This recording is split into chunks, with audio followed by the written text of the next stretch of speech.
What's up, everyone? Welcome to episode 26 of our podcast, Sippin' Sports. I'm Dave. This is Chris. How are we? Hey, everybody. Yeah, great day. Yeah, I'm good. Great day, great great week. This is a big week. Yeah, football's back, Today everybody. is the day. Yeah. NFL, yeah. The one that matters. Do you consider, I guess, technically you would consider football being back when college starts. Yeah. I'm more of an NFL guy, so Right. Well, it's a lot more fun because you can, fantasy's huge. Yeah. It's just more engaging. It's all fantasy. Right, 100%. Yep. And I feel like the first few weeks, granted, at least the Gophers for college football, it's like they always play these not so great teams, so it's like, okay. They would call them cupcake games. Right. Get that 3-0 and hit the road. So we'll take it though. Yeah, boost the win total. All right, well, let's jump in here. Top moment of last week. What's yours? Yeah, mine. So Coco Gauff is the youngest American 18 to make it to the quarterfinals. She beat, I'm going to butcher this, Shu Zhang. She played Caroline Garcia on Tuesday. But a fun fact about Coco Gauff in this US Open, she has yet to drop a set through 4 rounds. That's pretty good. It's very good. 18 years old, superstar in the making. I know. Well, I don't know. I don't even know if it's in the making anymore. Yeah. She is a superstar. Yeah. I mean, it's crazy. Because you see videos and she's like sprinting from side to side, like full length courts to hit balls and then going complete opposite side and then going all the way back to the other side and winning the points. It's nuts. Yeah. It's kind of like a young Serena. Now that Serena is unfortunately eliminated in most likely her last. Yeah, I guess I don't know exactly. I don't know enough about the inner workings of tennis to know if they have similar games or not. But they both win. That's all that matters. Exactly. That's big. It's crazy. My moment is, so if you have been living under a rock, the closer for the Mets, Edwin Diaz, he has this super awesome like jog in song almost. It's like an intro song kind of. Yeah, intro during his jog from the bullpen, which at their stadium is in the outfield, to the, well, is it in the outfield for every stadium? Every stadium. In MLB it is, yeah. Gotcha. Mm-hmm. So yeah, his run in, he plays this song from Timmy Trumpet, and it's called Narcos. Yep. And it was a huge thing when it came out because it has a great beat and it just like builds the energy. And last week, Timmy Trumpet was in the building and he played it live when the Mets were playing the Dodgers. So a massive series for them too. Mm-hmm. And it was just electric. Yeah, I mean, it's just one of those songs now that the memes and the Twitter videos have come out. It's like everyone's playing it. Every time he comes to the end of the game, it's like all Twitter blows up with that song. It's sweet. I mean, it's a cool song. It's the weirdest jog. He probably has the weirdest jog I've ever seen, but it looks cool because it matches the song. Sick. And he kind of amps it up. Like he kind of like waits and then he kind of slowly jogs. He's like, oop. He's just taking his time. He knows when to start jogging. Yeah, it's like a perfect time. But it was cool. I mean, it's a cool video if you guys haven't seen it of actually Timmy Trumpets. Yeah. Watch the live version. I mean, the regular version is cool too, but watch the live version if you haven't already because it's pretty cool. Yeah, it's sweet. Definitely. Okay, let's hit this Minnesota minute. We're starting to add a few more sports teams to it. Yeah, a few more. So the Twins went 1-2 against the White Sox. That was a tough series. They play the Yankees and then the Guardians coming up, which will be a massive series against the Guardians. Mm-hmm. Gopher football beat New Mexico State 38-rip. They play Western Illinois this coming Saturday. St. Thomas football, they lost 44-13 in their opening game against Southern Utah. They play Michigan Tech on Saturday at home. So that's their home opener. Minnesota United lost to Dallas Saturday. Unfortunately, they're kind of on a little skid, but they play Portland this upcoming Saturday. And then the Vikings obviously play the Packers Sunday, week 1 in Minnesota. So cool. It's a big weekend. Yeah, big weekend. Absolutely. All right, so the picks from last week. So another mediocre week. Terrible week. But the vibes are flowing this week. David was 8-13 overall. Not really any strong leagues. He was 2-4 MLB, 2-4 NCAA football, and 4-5 for soccer. Yeah, that's tough. I mean, I kind of picked it up a little bit on the last day, but Yeah, probably through about Thursday, it was not looking good. oh, it's horrible. It was like 1-2, 1-7, 0-3, 1-2, yeah, 1-2. I couldn't. oh yeah, buy 2-7, anything. Yeah. 2-7 at one point. Yeah, brutal. But 8-3 overall. Myself, I was 10-11, so another literally one off from the median. I mean, you have to be one way or the other, but you for sure are. Every week. Yeah, literally 10-11 or 11-10 every week. 11-10, But I was 4-3 MLB, 0-3 NCAA football, and 6-5 soccer. So we talked about football being bad, and we were a total of 2-7. I will say there was a few games that my picks got were lost at the very end. I had Illinois and Indiana scored with 20 seconds left, and I had Utah and Florida had a pick in the end zone with to seal it. 15 seconds left. Yeah. So both of those were almost very close to yeah, I think the thing is what's crazy is I think it's still the first week and you watch a lot of these teams the jitters are coming out. Obviously Alabama rolled through them, Georgia looked great. But a lot of the teams we bet on, it was just kind of they should win by more. They're a better team. I bet on NC State against Eastern Carolina and they got stuffed 8 plays at the goal line. They didn't score. And they were screw it, we're not kicking a field goal, we're seeing if our team can score. And they can't score. And that's supposed to be a team that competes with Clemson in the ACC. Good luck. But we'll see what happens. I mean, yeah, that was a tough start. Obviously, NFL's coming up, which... That's the big money maker. We're hoping so. We talked about NCAA like it was the money, but yeah, we'll see. NFL will be. All right, beer and seltzer. Let's fire up. So this week we have the Bud Light Seltzer again. This is the mango flavor. So I know we've tried other mango ones, so we'll see how this one compares. For the beer, we got Southern Tier Brewing Company, Nice Slice, which is a... Sounds like a sour. Nope. It's a session ale with natural watermelon flavors. Oh, so it's like a slice of watermelon. It's a seasonal. We're... Where's it out of? New York. New York. Yep. Lakewood, New York. We're getting the last of the summer feel before it gets too far into the fall. I'll tell you this. There's a lot of breweries in New York. Yeah. I mean, holy moly. It's like brewing. It's like New York is just popping with these breweries, but does it smell like watermelon? Right when I opened it, I thought I caught a pretty strong smell of watermelon. Yeah. Yeah, this one definitely has a mango or fruity smell, but we'll see how it tastes. I mean, a lot of these have been... I don't think they can get worse than the Mountain Dew ones, though. Nope, got to go up from there. Those were terrible. All right. Brutal. This is what the can looks like. Yeah. Ooh. Just kind of your basic can. Oh, but they got the Anheuser-Busch logo kind of in there. You have to look at it see that at the top? Mm-hmm. That's kind of cool. Silver. Yeah.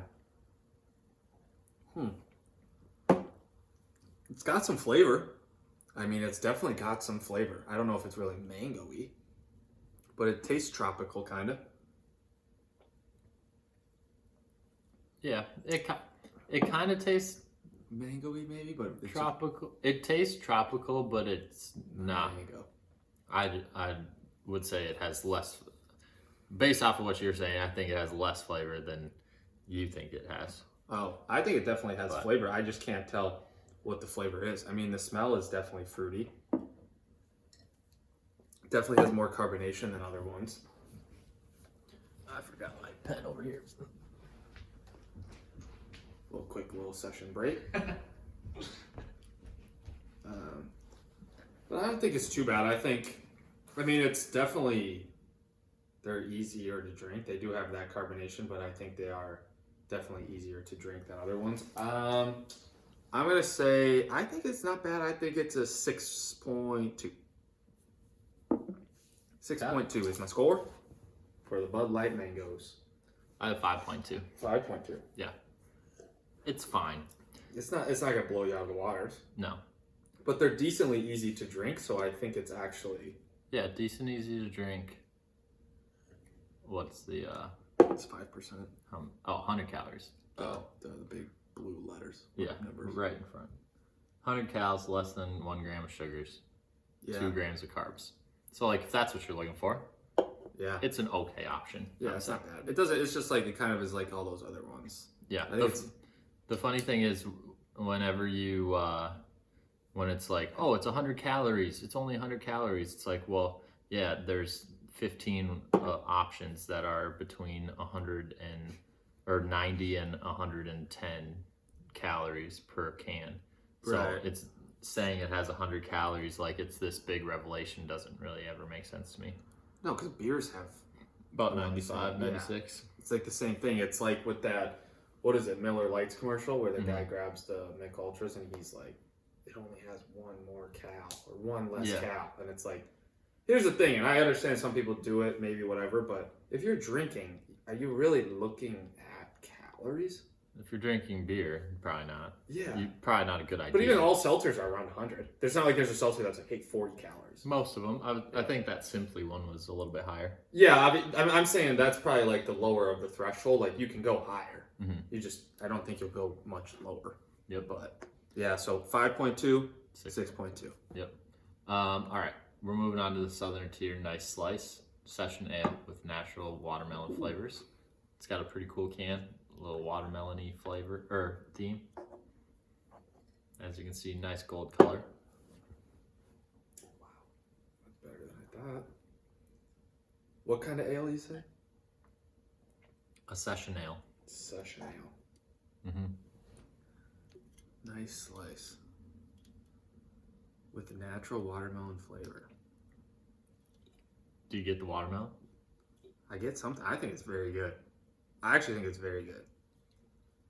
It's easy to drink. And it's smooth, but it's... I think it's on the better end, I think.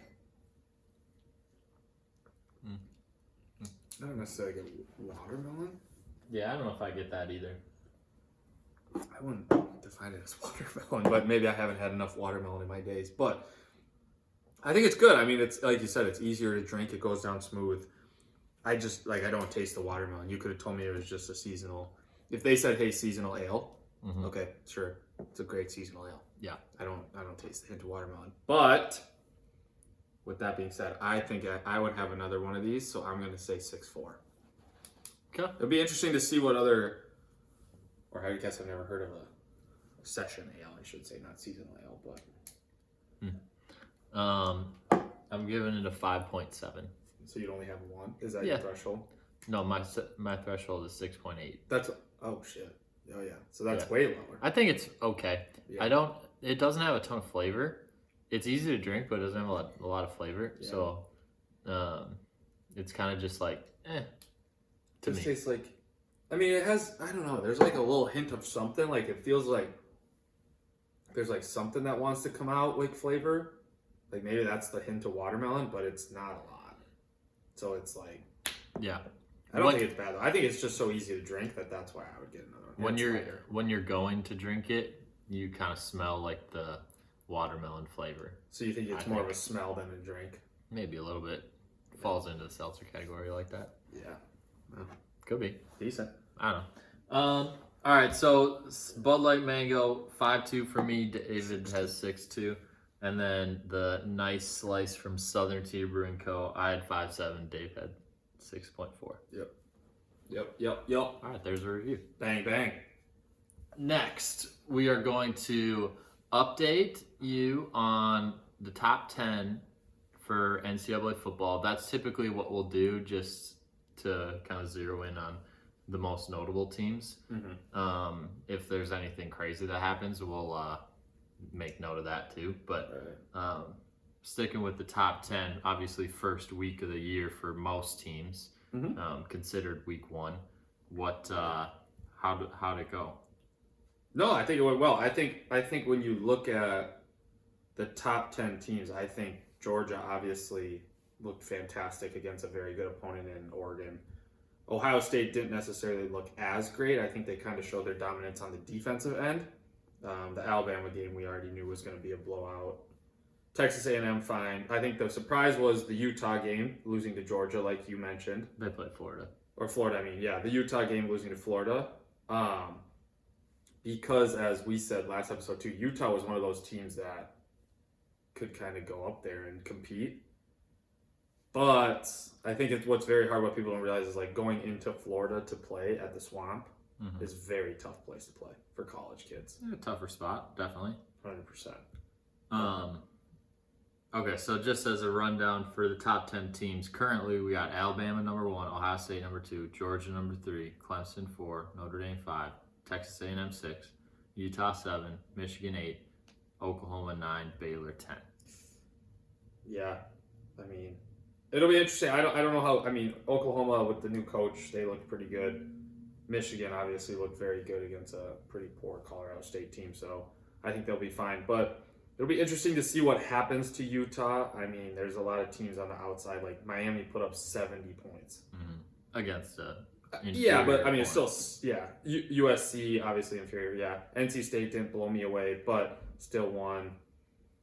Arkansas decent, but it will just be interesting to see where Utah slots. Well, I think it's not great for them. I mean, to me, that shows how strong the SEC is. Obviously, most people consider the SEC the best conference for sure. in the country.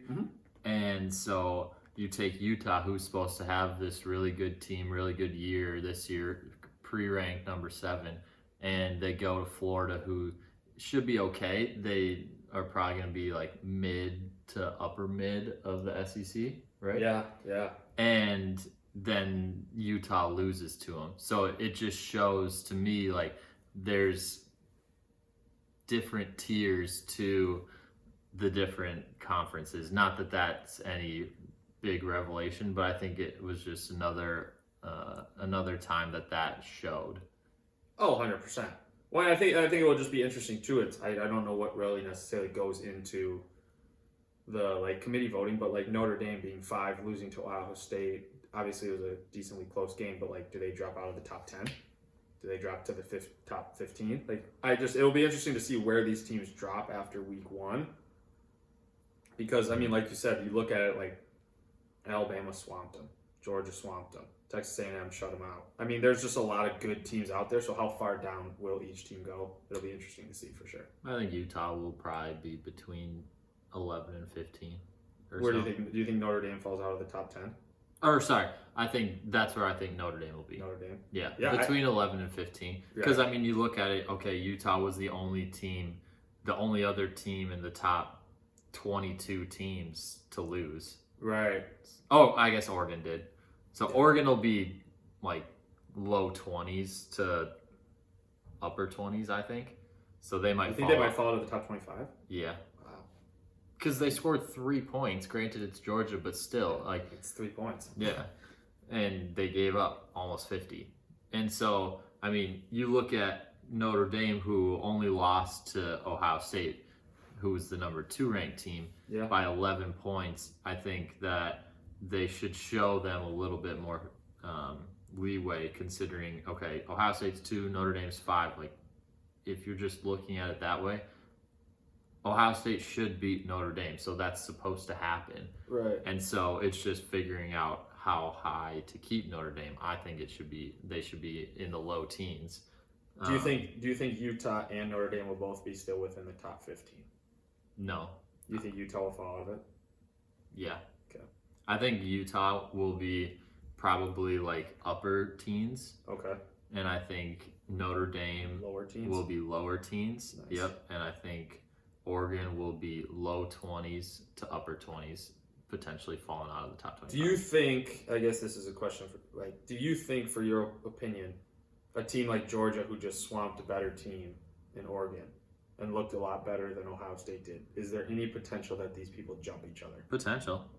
I think definitely. I think it's so hard, though, in the sense of, like, since Notre Dame was 5, I think it's one of those things where it's like, yes, Georgia looked dominant, and they are dominant, but you still have to give Ohio State, I think, a little credit So it's like, hey, you're playing the number 5 team in the nation. Yeah, there's potential for Georgia to jump Ohio State. I mean, does it really matter? Not really. Right. And at least at this point, and also like the top 3 are pretty like Locked. set as the top 3. So going from 3 to 2 to 2 to 3 in the beginning of September doesn't really do anything. Like that will all work itself out as it goes forward.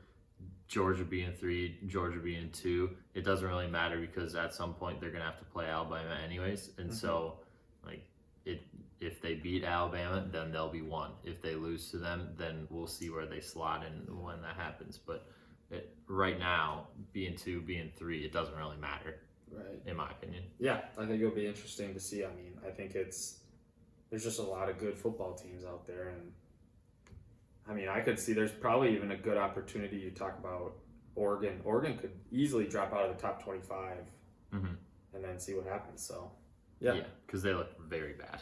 Yeah, I mean, I think a lot of teams, Georgia will make a lot of teams look very bad. But yeah, that was very bad for the projection. I mean, 3 points. Yeah. 3 points. Yep. Damn. So. Yeah, not good. Okay, so now we're going to move to the NFL. So obviously week 1 is this week. First game tonight, Rams, Bills.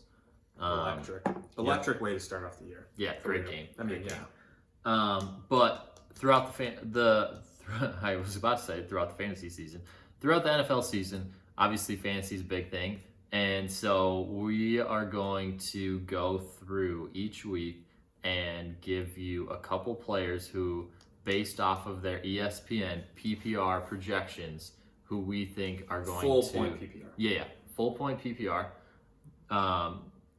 We're going to give you 1 quarterback, one running back, and 1 pass catcher, either a wide receiver or a tight end, who we think is going to score more than their projected fantasy points. Yeah, 100%. And this is based off of ESPN. Yep. There's obviously other places to do it, but I think the projections will be probably. I mean, I guess I've never really used anything besides ESPN, but it would be interesting to see like how others compare.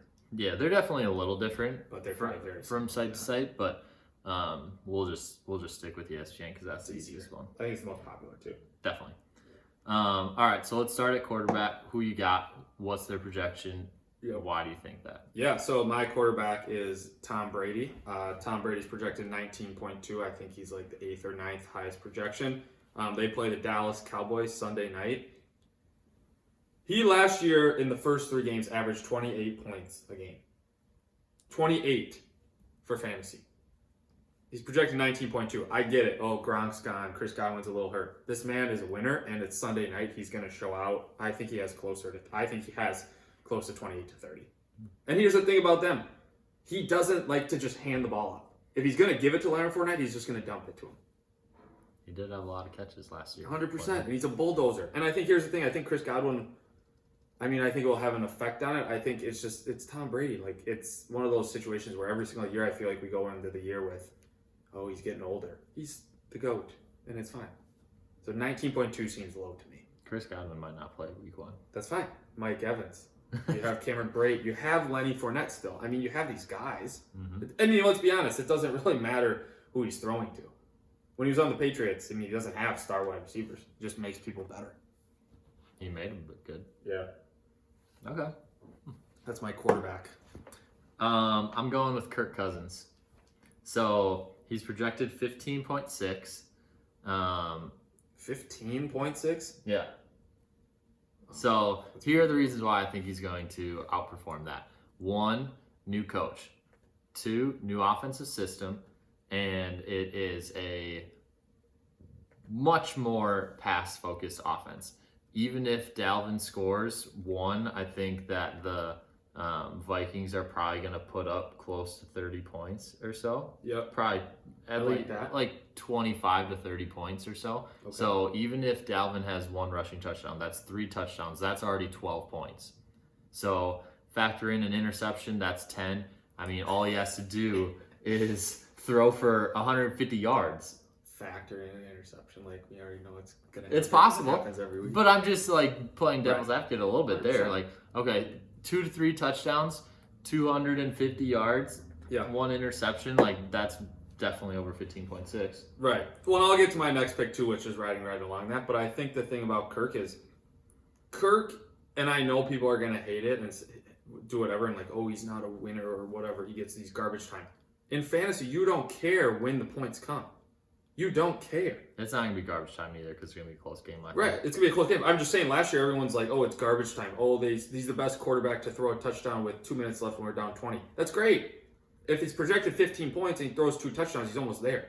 That's half. Right. There you go. And he has to obviously throw for yards. Yeah. 200 yards, 2 touchdowns. That's 16 points right there. And I think, to be honest, like you said, it'll be a close game, but I think they're going to have to score and prove that they can score to beat Green Bay. I think Green Bay, even without Devontae, whatever you want to say, I think it'll come down to like, hey, let's score points. Yeah. And they're at home. I mean, he plays better at home. He just does.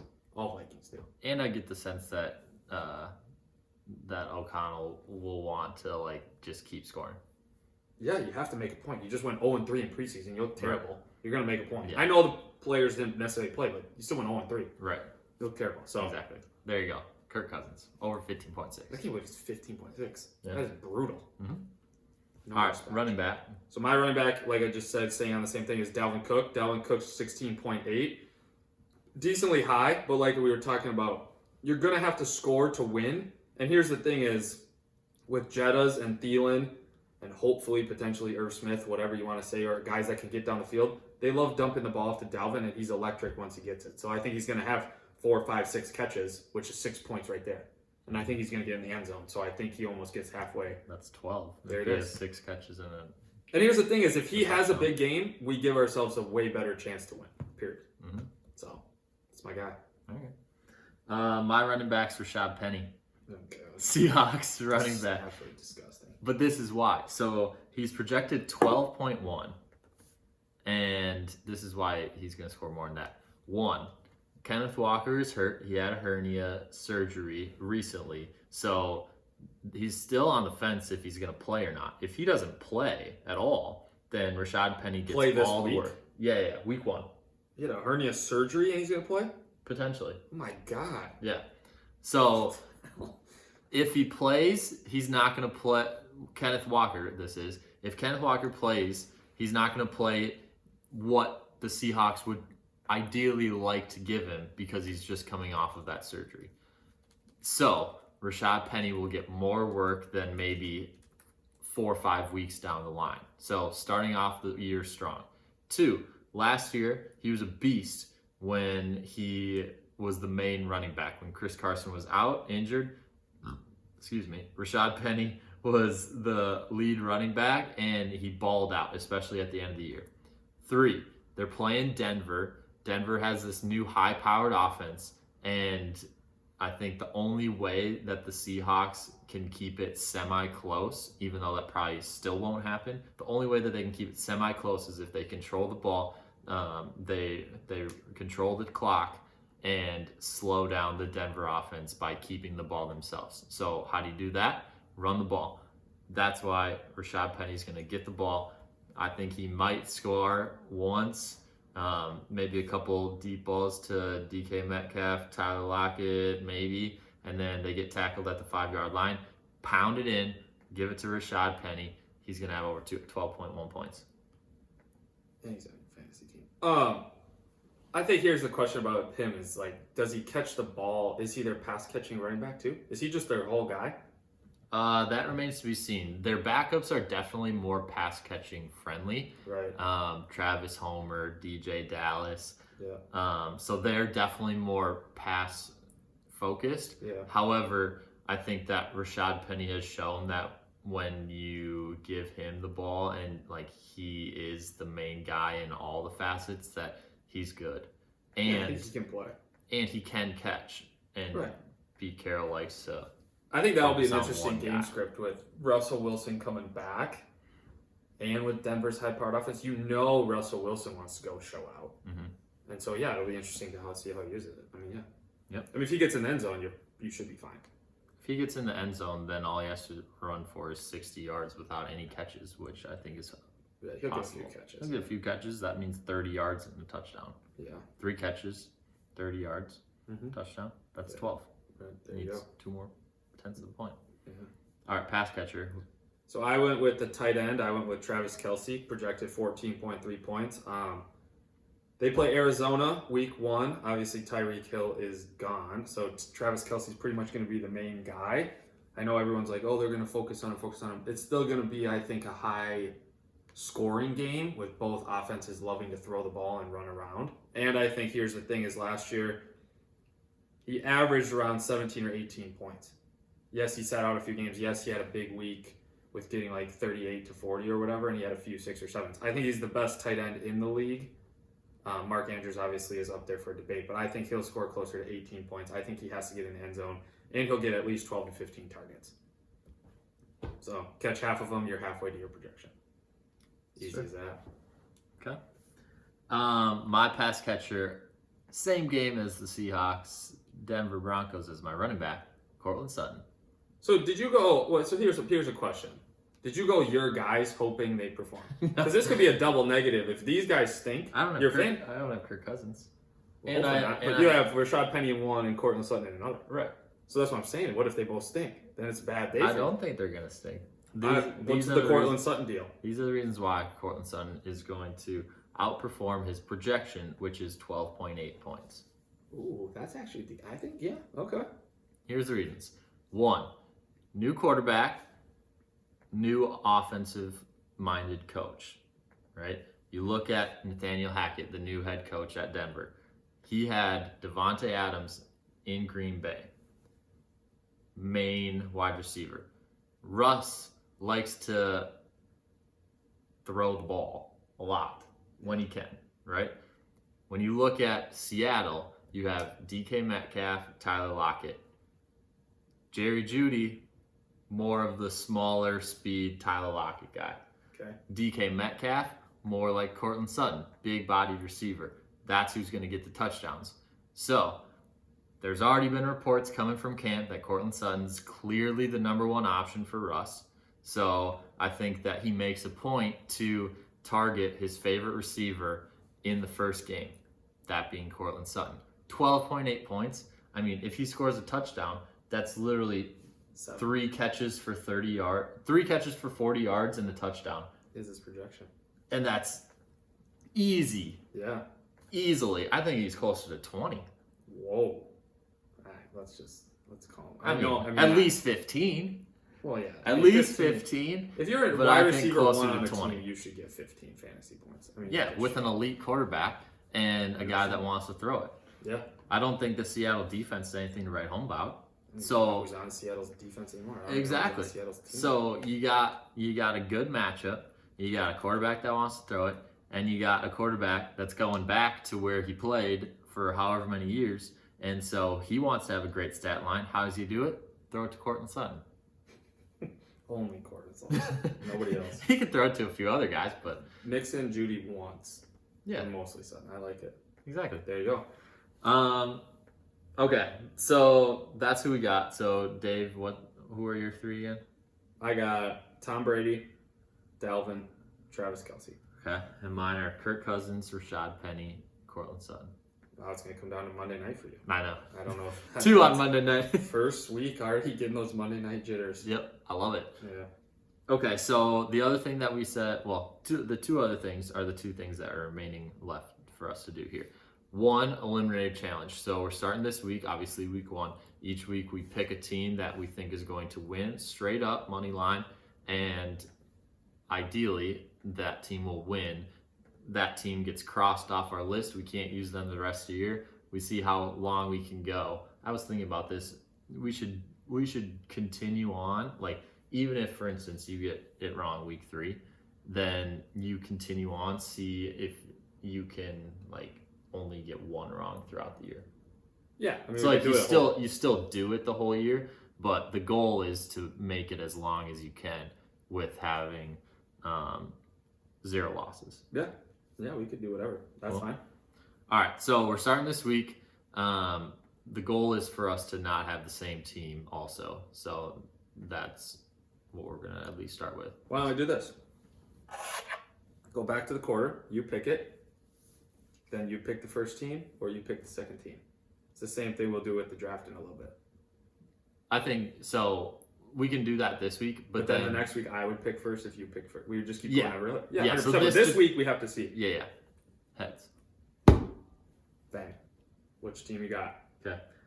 I'll go with the 49ers. 49ers, and I'll go with the Colts. Okay. So hopefully starting off with two decent matchups.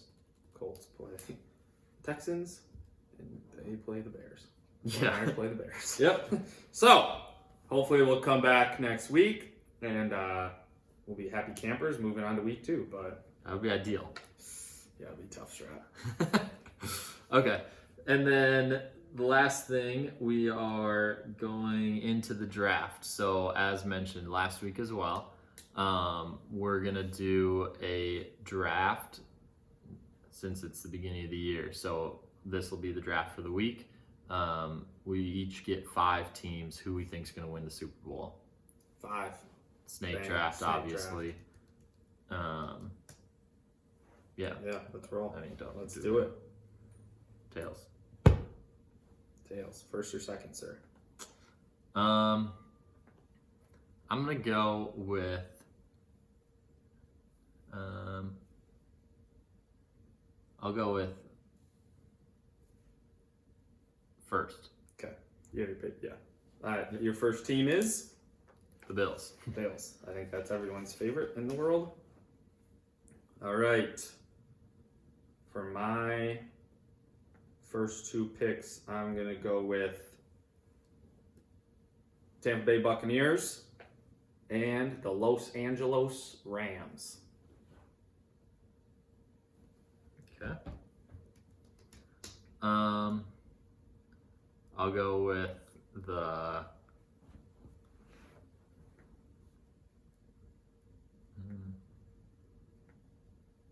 I'm going to go with the Chiefs. The Kansas City Chiefs.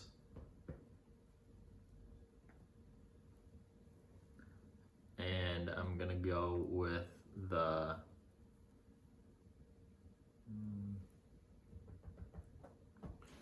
I'll go with the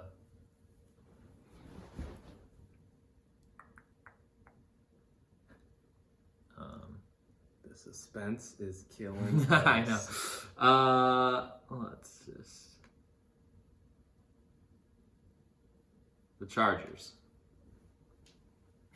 Guy has to look up his picks. I'm going to go with the 49ers. And then I'm also going to go with the Denver Broncos.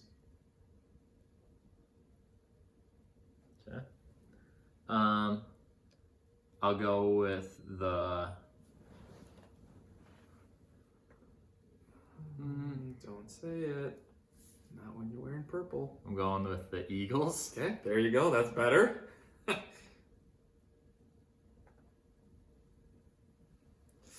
And Eagles. this is your last pick?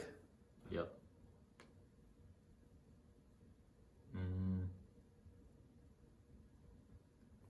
And the Bengals. I'm going to go with... I don't really like the Ravens. I hate the Cowboys. Packers, no. I'm going to go with... I will also go with... Not also go with. I will go with the Colts. Surprise pick. But I couldn't say those other teams because I absolutely hate them. Yep. All right, so the list is David has the Buccaneers, the Rams, the 49ers, the Broncos, and the Colts. And I have the Bills, the Chiefs, the Chargers, the Eagles, and the Bengals. There it is. 5 teams. Yep. So, I mean, hopefully it'll be... Hopefully one of those 10 It should, or those. yeah, it should be one of the 10, and it will hopefully be one of your teams, one of my teams. Yeah, let's see what happens. All right, well, that's the episode number 26. Just as a heads up, next week, I'm going to be out of town in Boston. So the launch date is going to be delayed 1 day. So instead of Thursday. the 15th. It's going to release on the 16th, the Friday. Just as a heads up, episode 27. Yeah. Otherwise, we will catch you guys next week. Yeah. Hey.